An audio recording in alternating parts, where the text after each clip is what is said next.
last time we were here in Lebanon, we were actually up in the mountains with drug dealers.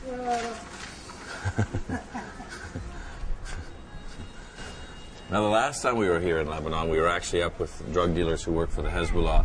And I got a text on my BlackBerry saying, oh, you got into North Korea.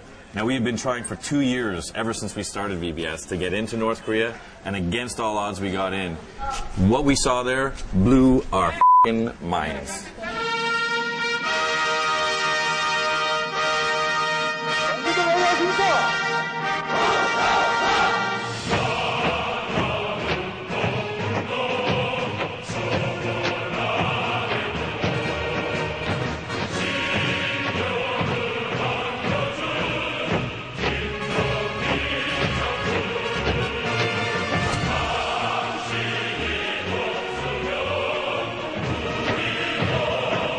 Right after we launched VBS, people started saying, North Korea, you know, why don't you go to North Korea? Why? Because nobody knows anything about North Korea.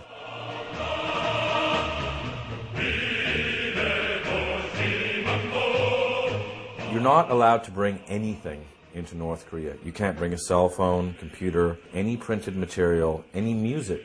They don't want you to have anything that you can even leave there. Nothing. And let me tell you, if they find out that you did, you're in deep shit. So from the first minute I got there, I was shit scared. First sight of Pyongyang. Pretty dismal.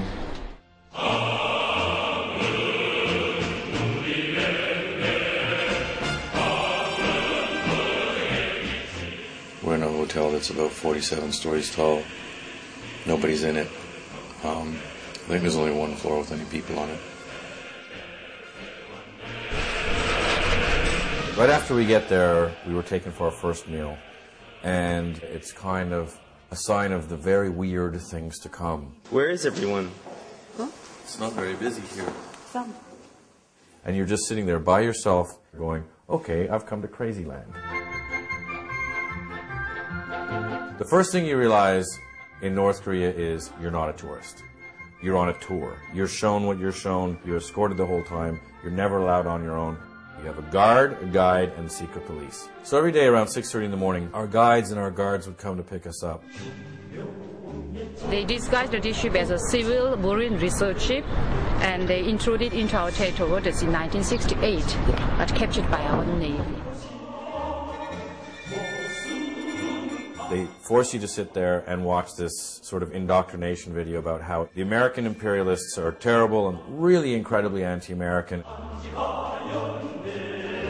Your political indoctrination continues when the North Koreans take you to their side of the DMZ. You go from Pyongyang, it's about a 2.5-hour drive, and the first thing you notice are, there's no cars. The villages have no electricity. There's no nothing. Nothing's happening anywhere.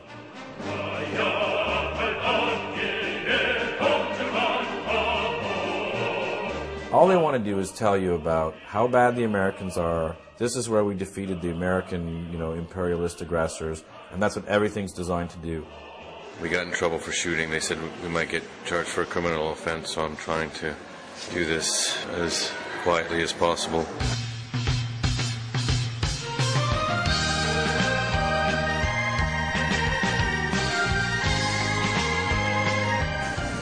You should put a bit aside. You don't want him to stand in front of the great leader. I don't want you to block.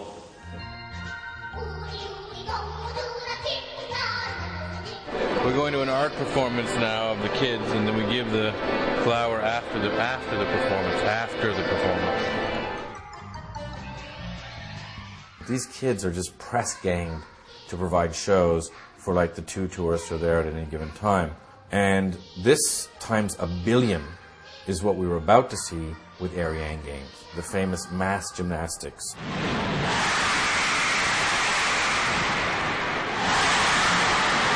It's the history of the Korean Revolution as portrayed by 120,000 people doing a simultaneous pantomime.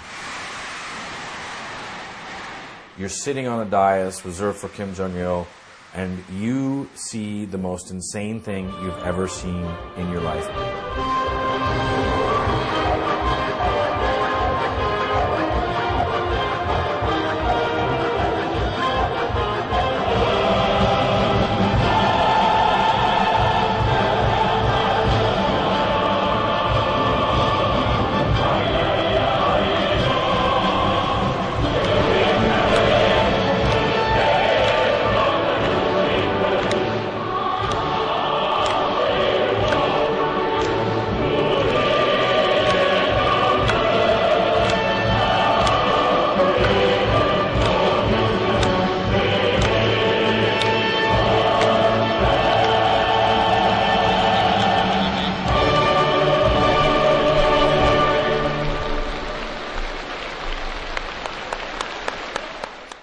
last night. So we went out for a last night karaoke fest, as you do.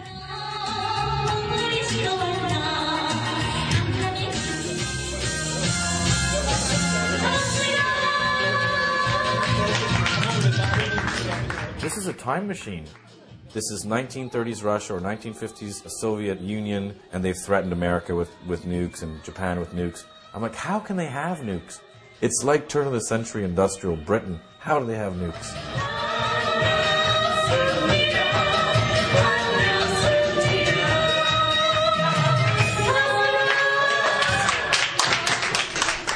Eddie just got taught. Eddie just got told to stop shooting by some guy with an AK. We're both our pants, so we're smiling to show that everything's good. I guess the show's over, so now we're going to bring you some hedgehogs.